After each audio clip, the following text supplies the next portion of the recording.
Adile hocam, sürgünlük vakıyaları aklınızda pek yaxşı kalgandır. Çünkü siz şu zaman onu 1 yaşında ediniz. Ne kaldı aklınızda?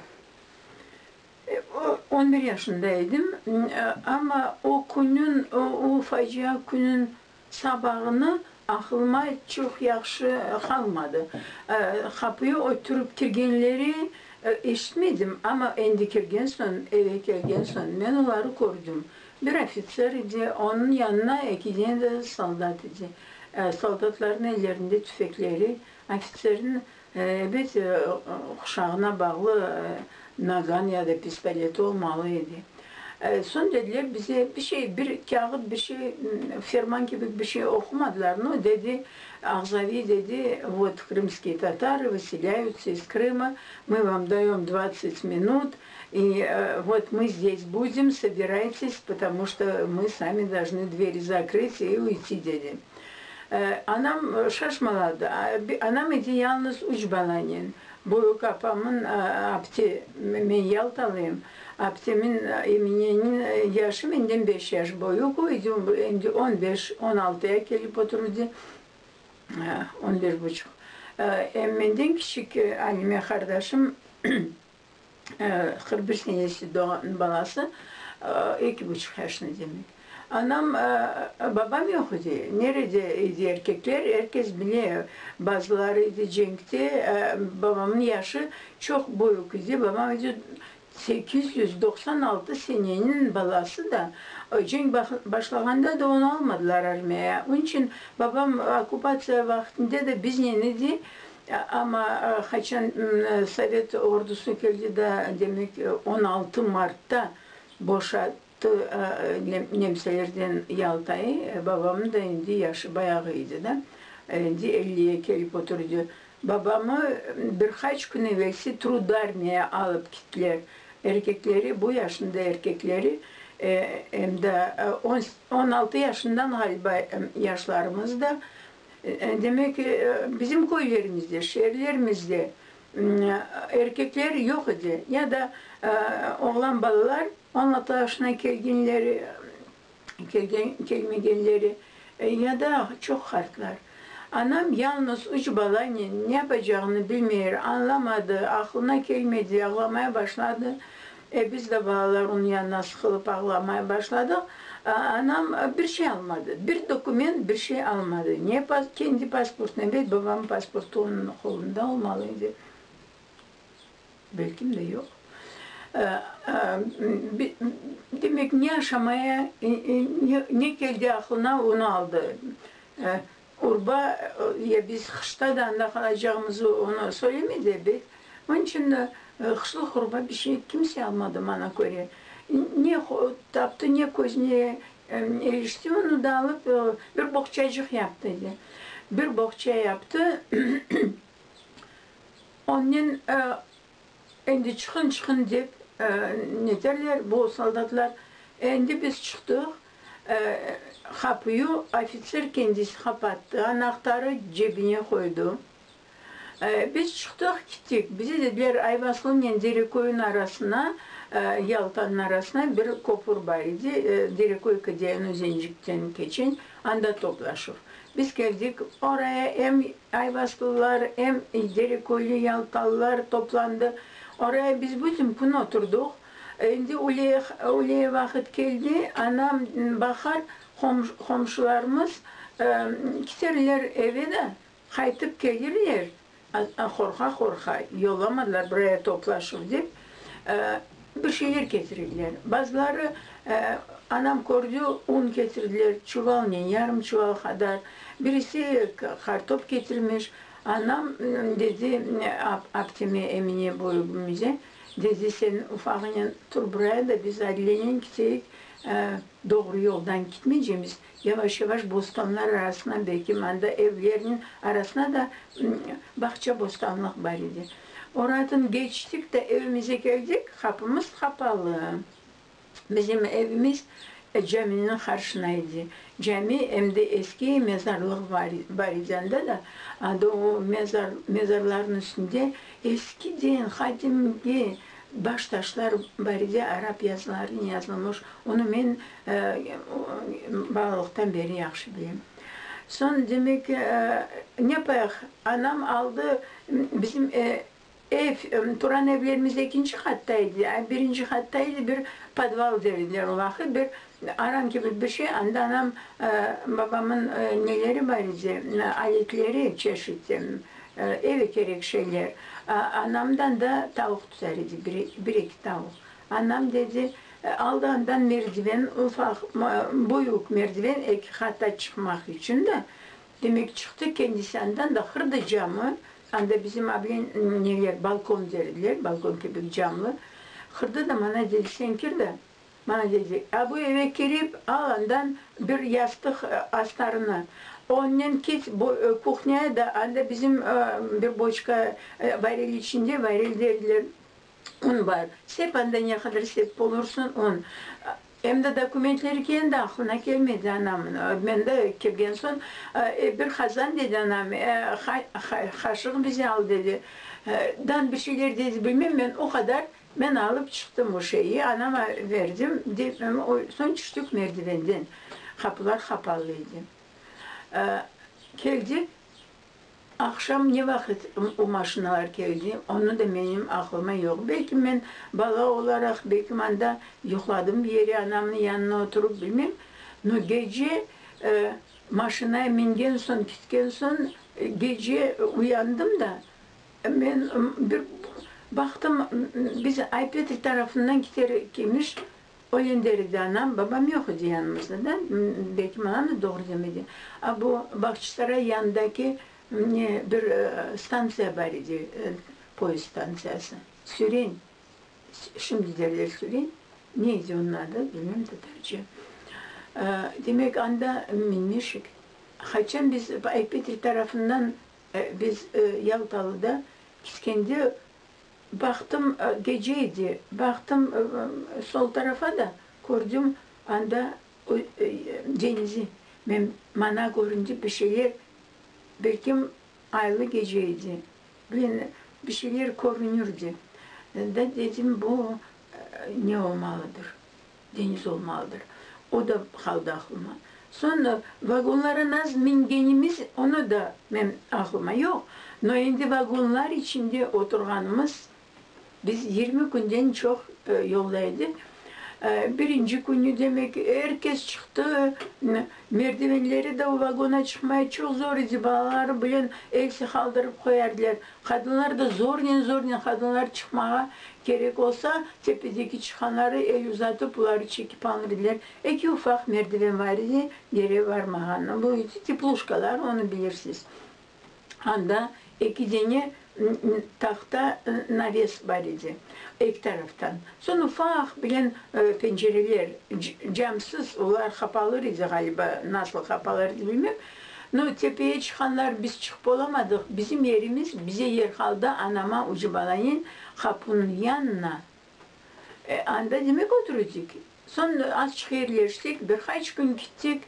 Ondan sonra bir 3-5 gün geçti, belki bilmem nereye gelip düştük, poizler, eşelonlar çok çepip gitmeyin size. Çok tohtar idi bazı yerlerde.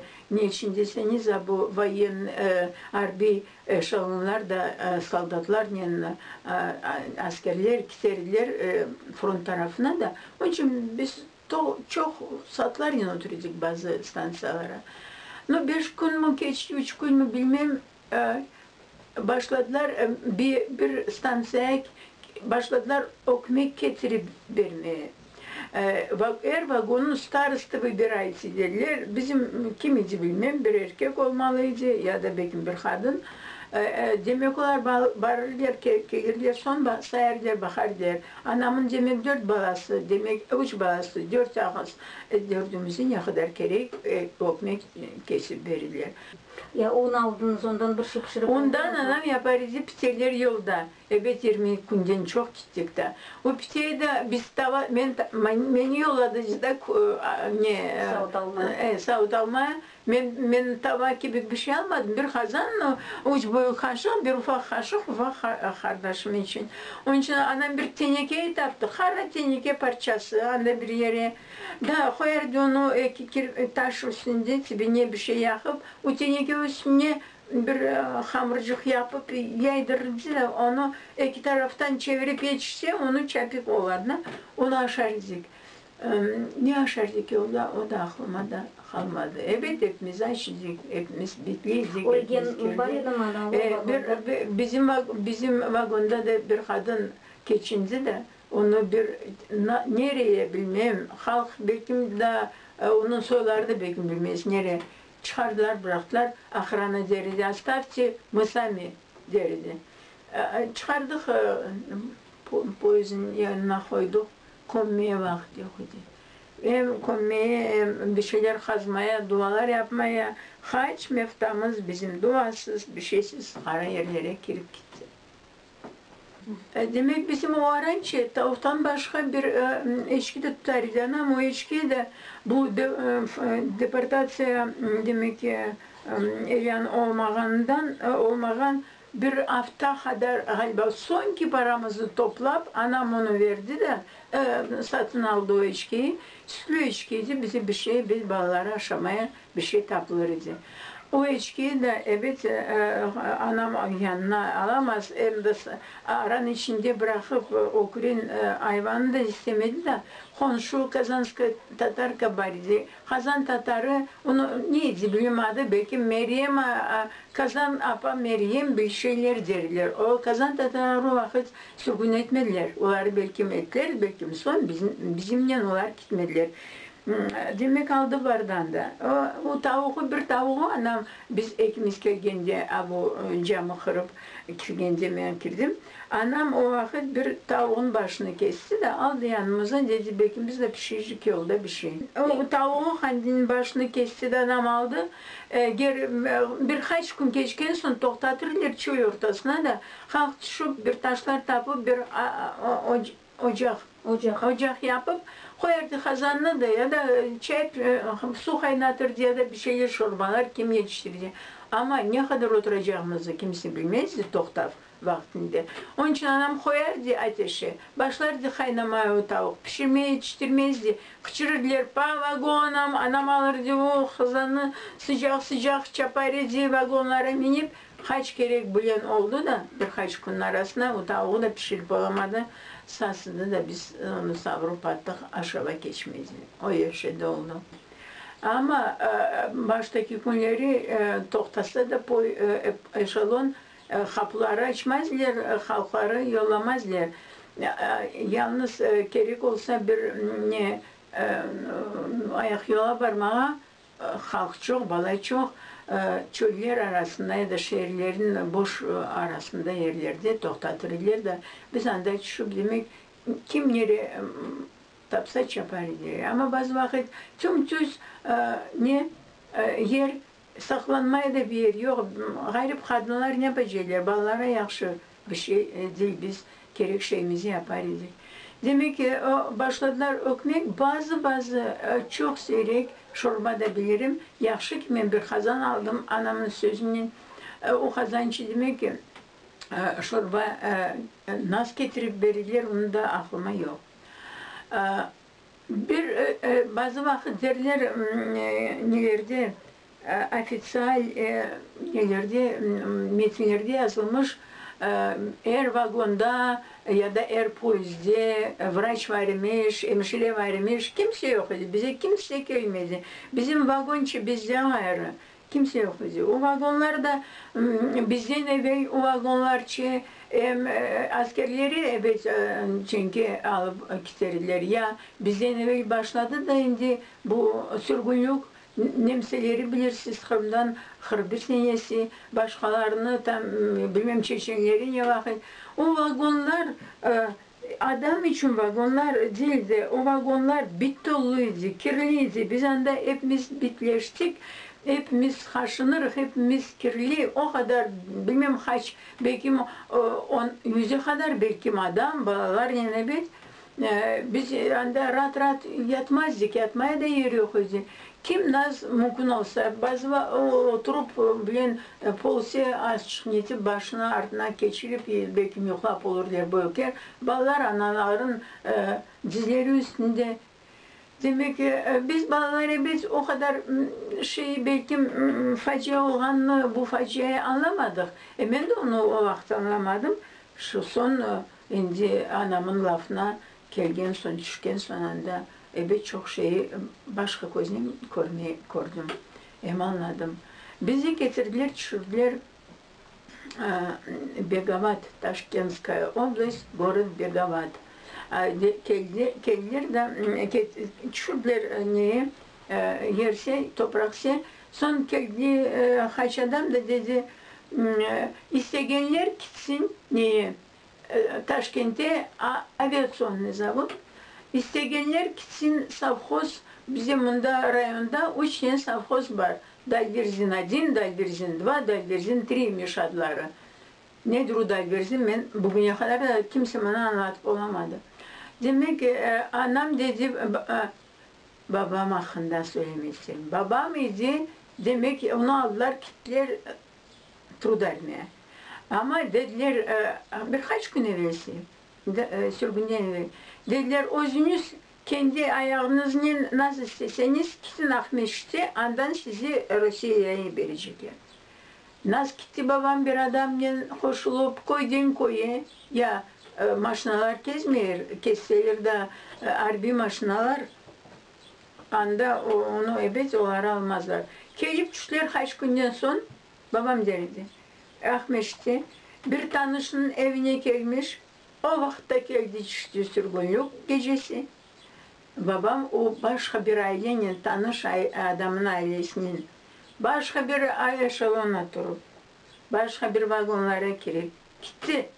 Babamın da Özbekistan'a yakşı ki Özbekistan tarafına siz bilirsiniz bazı eşalonlar oraya giderdi. Bazıları bilmem nereden Sibir'e bekim yollardılar.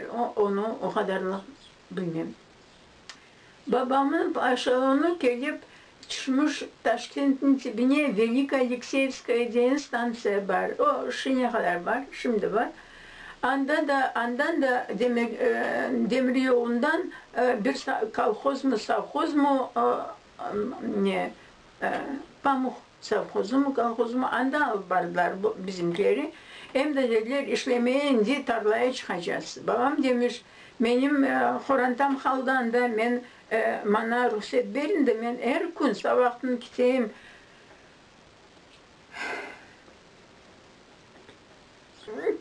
Babam her gün çıkaracak bu stansiyada da. Geçen poezler, geçen aşamalardan sonra Yalta'dan gelirsiniz mi Yalta'dan? Babam dedi 7 gün kadar çıkmış. 7. günü. Hem de piyade giderdi, uzakıcı o kalkız. 7. günün sabahından mı oluyor? Sabahtan gelirdi babam, akşama giderdi. Ama gece poezleri, sonlar geçkince ne yapardı bilmiyorum.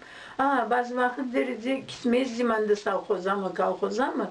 Çayhaneye prema anda kalıp, yoklardım geceleri de poez geçkenliğinde çapıp varıp sorardım. Bizim poezimiz gündüz eşalonumuz gelmiş. Babam başladı vagonların nereden Yalta'dan, Yalta'dan olsa benimkilerini gördünüz mü? Böyle adamları demişler babama. 17. vagondadır senin ailen demişler. Babam bana derdim. Ölgeyime kadar bu 17 çıtlayı unutmam dedi. Son bize dediler, bize de konuştular, indi başka vagonlardan kaçırmışlar. Zehra anamın adı Zehra. Seyit Mehmet geliyor demişler. Anam oturan yerine, ayak yerine oturdu kaldı başına dağlamaya. Biz Emine Boyuk'ta ikimiz çıktık yanına, vagonun kapıları bize çıkmıyor olmaz diye. Bağırık neredir bizim babamız? Babam bizi taptı. Sonra bindi bizim eşalona. Kimseden soramadı bir şey. Bana da söylemedi kendi savkozuna mı kalkozuna da. Demek bizim gitti. Bir kavata gelgende babam yanmasaydı, babam olmasaydı biz bir gün geçirirdik hepimiz. babam demiş hadi gitsek Taşkent'e demiş anama. Anda şehirdir. Balları okumaya da olur demiş. Anam demiş yok. Nere komşular bizden de gitsek. Koysak da hepimiz bir olayık demiş. Nere bu savkoz belverzin, o savkoz belverzin diye ne sebzevi savkoz. Ama şivonçiski. Anda bir Farhat Gezni'nin giderek stansiya Sırdaryan'ın demek suyunu geçirip anda bir elektrostansiya yapardılar da kaç yıllar cenk bitken sonunda hemen korudum neyi kuruculuğu. Son demek geldik düştük anda iş yok. Her bir yere yalnız boyu bostanlar, karpuz, pomidor, biber, bilmem şeyler. Evet, babam idi ahrannik bir yere. Anam ufak bağının işlemez. Biz Emine Abdem'in ikimiz tarlalarda çıkıp hazar edik gerek olsa ciğer edik. Anda 2 yıl oturduk biz de.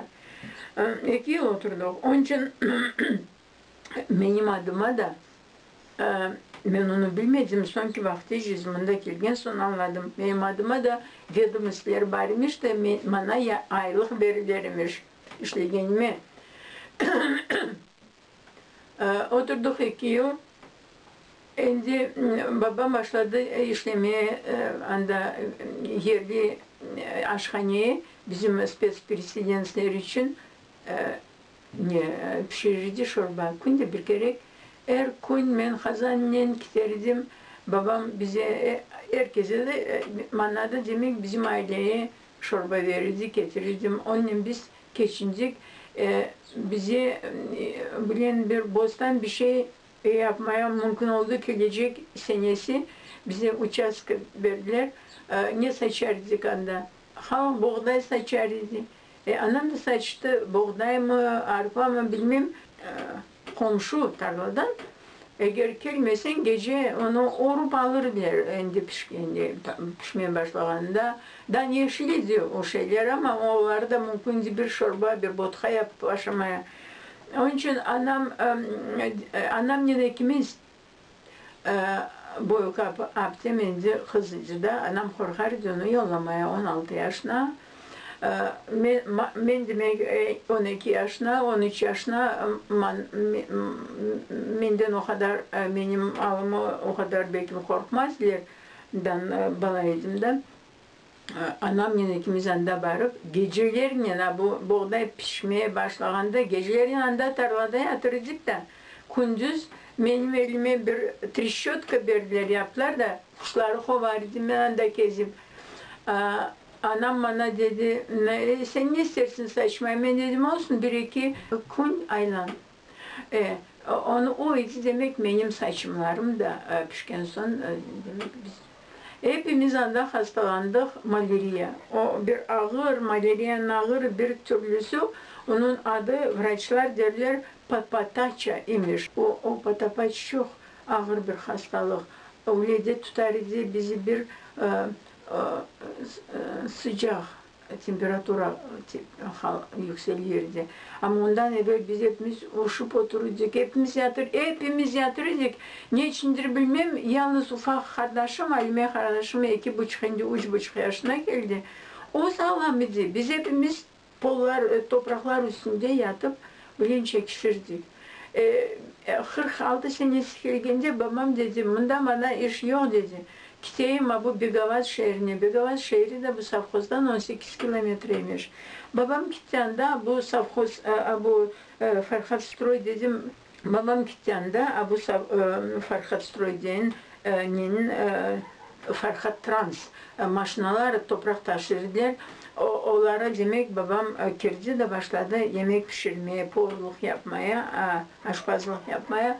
Sonra bizi halletmediler gitmeye ailesine de. Haftada bir kere mi babam bir keçin tanış şoförlerinin hangileri gelirler bizim savkoza. Okmek verirdi bize. Ondan alıp talonlarla okmek bize verirdi. Bir torbalar içine birkaç buhanka. Son babam demek söylerdi şoförlere, onlar beni alıp gelirdiler de gruzovoy maşına alırız. Ben anda tepeye tutup böyle oturmaya yer yok da. Ben o şeylerde kaldı aklıma. Son babam bizi de çekip aldı Begavata. Girdim o vakit mektebe, ben savxoza mektebe barmadım. 2 yıl ben okumadım. Apam da büyük, apam da okumadı da biz tarlalarda çalıştık da. Son girdim ben, bilmiyorum belki 5. belki 6. sınıfa ama okupasyon olanda mektepler de kapalıydı. Galiba 2 yıl kadar mektep açılmadı. Son açtılar.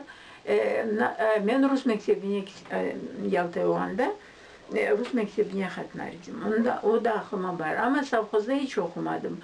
Son Begavat'a girdim. Anda bitirdim 52. senesinde mektebi. Benim medalim var idi. O yılları mektebi bitirenler imkansız mümkün idi üniversitede, institutlara girmeye. Ama onu gitmek için gerek idi yazmaya bizim spetskandidaturaya bir ariza. O ariza ondan sonra gider idi Taşkent'e, Главное управление спецпереселенцев. Ondan da ruhsat gelseydi son mümkün çıkıp gitmeye.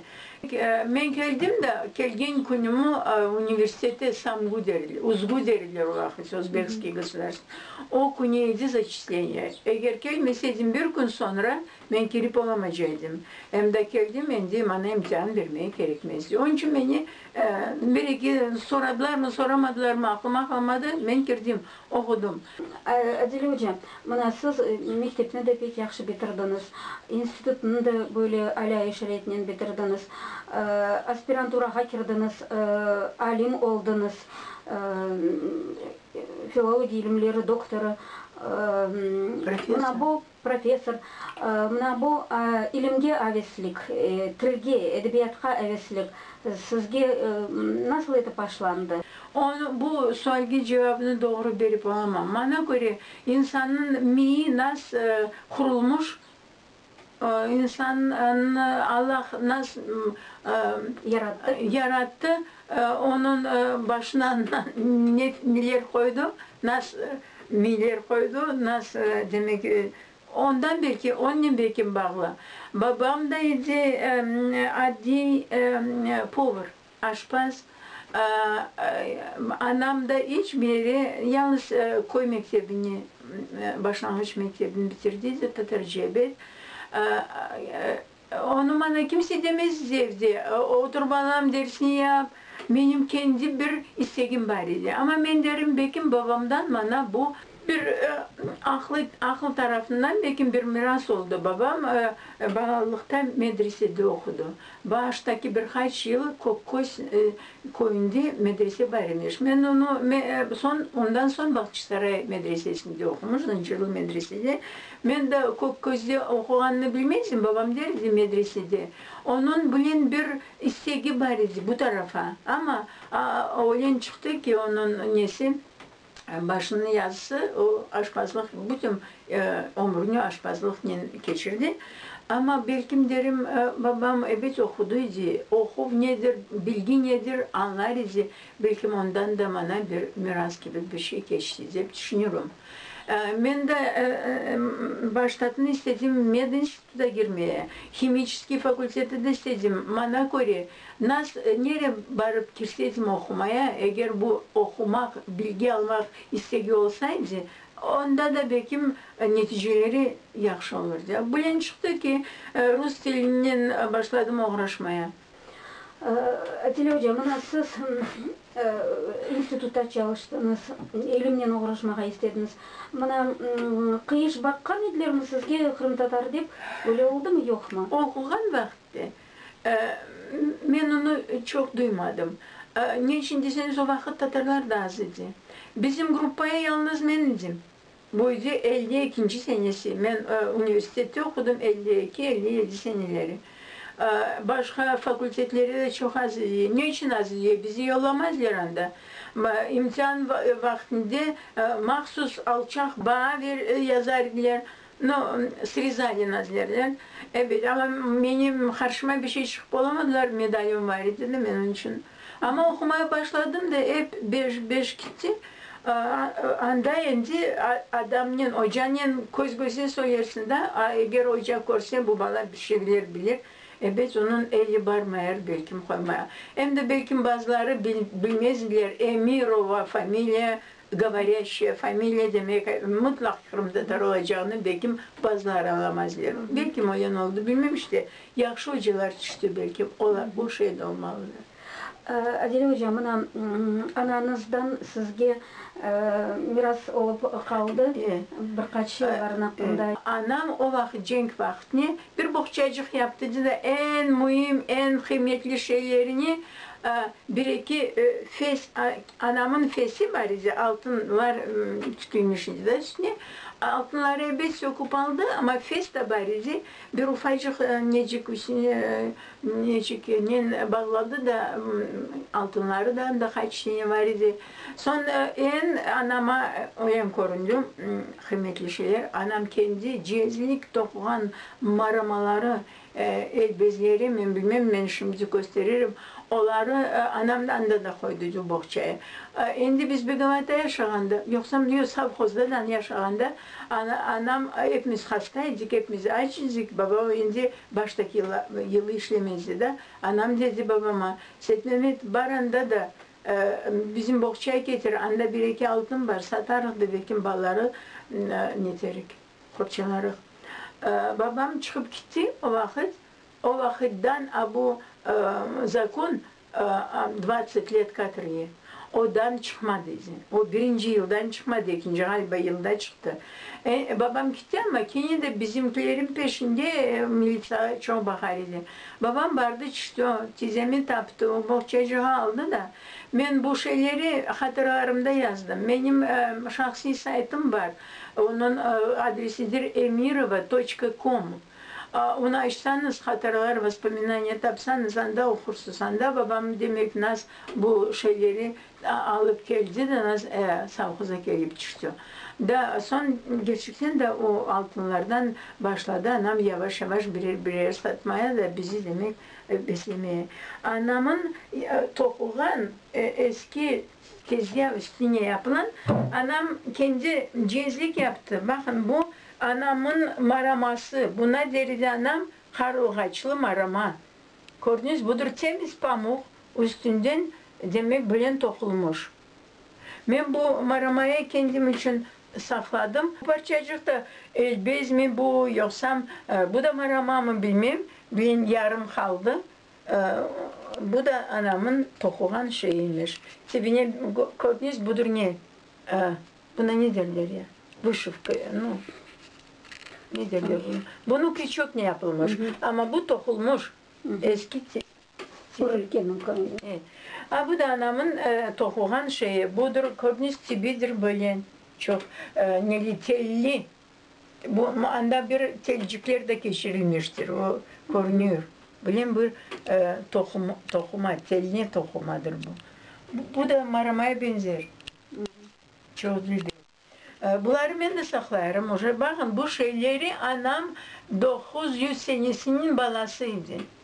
Demek ki bunu yaşı başladı gelmeye 15 yaşından son kız, Kırım Tatar kızı evet tokurdu kendine ya da yapardı bir cihazlı bir şeyler. Demek bu şeyler endi bir 100 yıl kadardır oturuyor. Şeyler yıpranmadı, sakladık da anamın elcikleri tutan şeyler. Niye söyleyeceğim daha?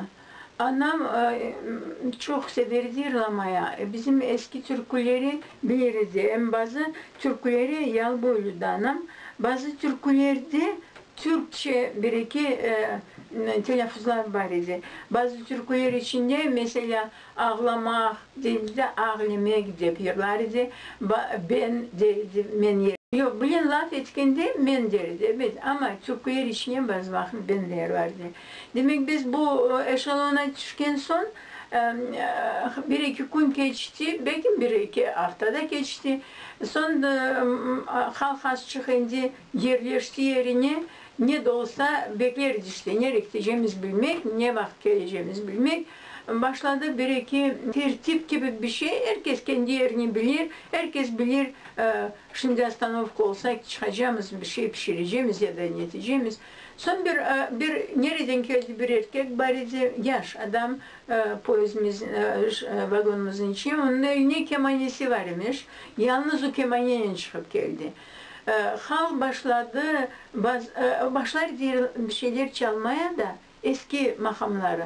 Bazı kadınlar başladı yırlamaya ama acınıklı yırlar, türküler yırlardı ya da benim aklıma kaldı bir eski türkünü türkünün sözlerini değiştirdiler de bu bizim facia hakkında bir türkü oldu çıktı. Bilen yırlar idiler, o adam çalardı, benim o boyu kaptım, Emine dedim de onun çok güzel sesi var idi. O yırlardı, ona derdiler, Emine sen yırlar derdiler, sonra başkaları da onu hoşlardılar. Bilen bir türkü yırlar idiler. Evleri var yüksekte yerde, penceresi karada perde, kolay değil vatandan ayrılmak, biz alemi kimler ağlayız. Ben isterim hasretlik herkes çekiyor. Ben balaydım ama benim de hatıralarımda kaldıydı bu şeyler. Evimizi düşmeye görürdüm çok.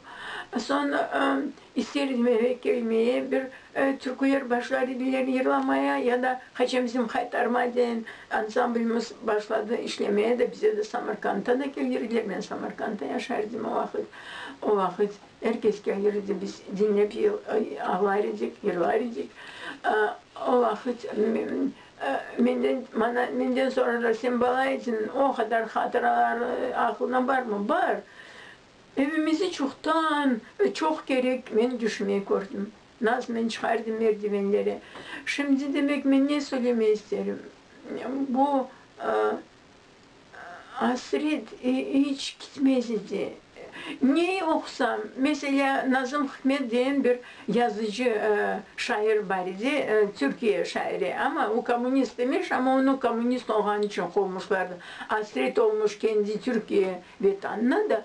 Onun şiirlerini okuyanda ben ağlardım, bana görünürdü. Bu benim hasretim, benim vatan hasretim için yazardı bu şeyleri.